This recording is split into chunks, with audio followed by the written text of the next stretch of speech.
In this lesson, we'll explore various ways of translating or moving geometry within Mastercam.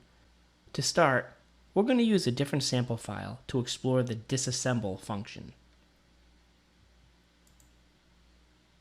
I'll open up this file called Disassemble, and you'll notice that it's in inches, and it happens to be what we call an Adirondack chair. And you'll also notice in the Levels Manager that we have a couple dozen different levels here, but they only go up to level 44. On the Toolpaths Manager, we have no toolpath selected, and in the Solids Manager, you'll see we have many solids here. Under Model Prep, we have a function called Disassemble, and what this will do is it will take all the solid bodies in your model and lay them out flat. The prompt says to select solid bodies. You can control to select single body or window select. You can also hit Control A, which is to select all. And let me just zoom out a little bit. You'll notice that what it does is it lays everything out flat. And you'll see by the automatic placement here, it's going in the positive X direction. We, of course, can change that to positive Y or any other direction we want. We can add the spacing. Let's just say we wanted 2 inches in between each one. We can also tell it to move the geometry to a new level, and in this case, we're going to start at level 1000, and we're going to increment the level based on the solid body. So each solid will be on its own level.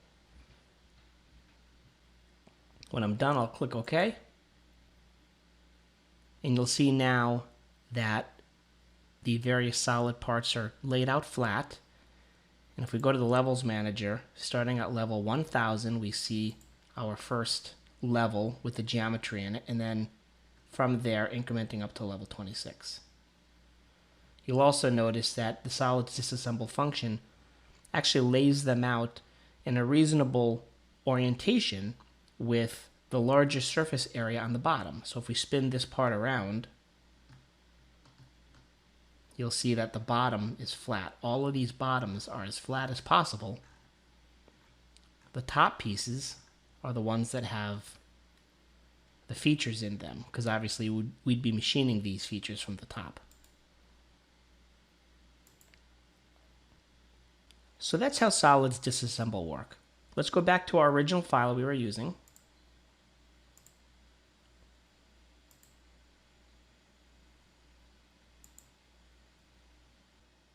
And we can explore some other translate features.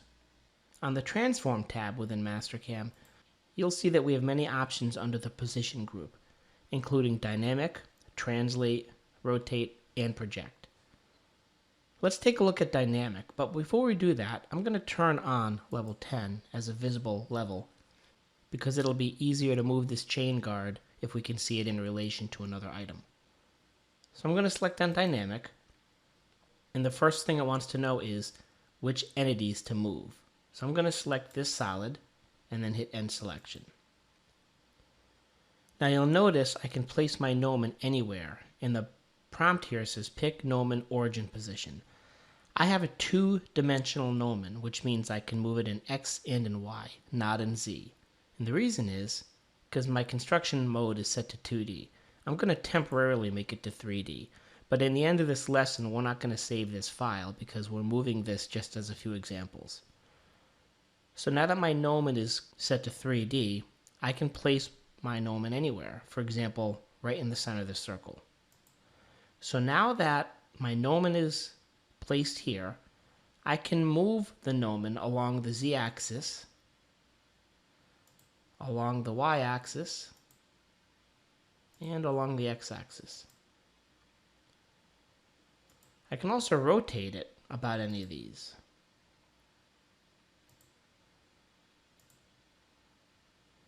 And of course, in this tool, we have the ability to do a move or a copy, and we can also tell it how many instances we want.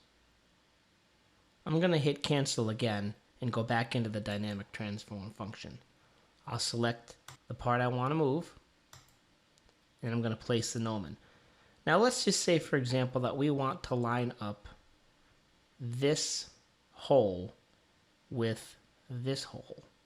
Well, what I can do is simply place this gnomon right there, And now you'll notice I can grab the gnomon and move the whole thing around. So for example, I can snap to geometry like that. And now that it's there, I can drag it up and drag it down.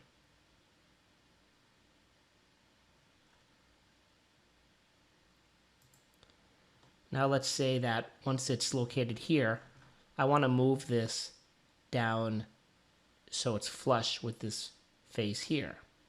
Well, I can now move this gnomon if I wanted to, but by moving the gnomon without moving the part, I use this switch here, which will now allow me to just move the gnomon.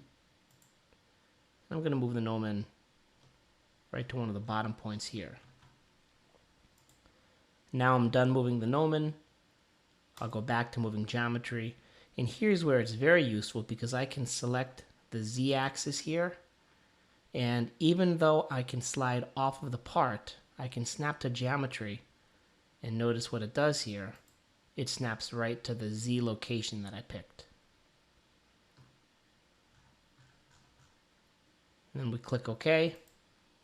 And the part was translated. The Translate tab is similar, how I can select the geometry and hit end selection, but now the Translate tool is simply an X, Y, or Z motion. So I can drag this over here, and as you can see, copy is turned on, so it's going to create a copy of it. Since this field right here is set to -348, I can type in -350 exactly, hit enter, and then place it right there. Similar to how Translate only moves things linearly, Rotate only moves things rotationally. So now I can rotate this based on this gnomon, but if you notice, it rotates it based on the current location of it. Let me hit escape, go back up here, and I'm going to move this gnomon over to here. Now I'm going to rotate around at this point. And again, if we do a move instead of a copy, it will move that geometry. In this example, Dynamic is probably one of the most useful tools as it includes both Translate and Rotate into one. As you can see from the gnomon that it creates, it's very, very powerful to move your part around.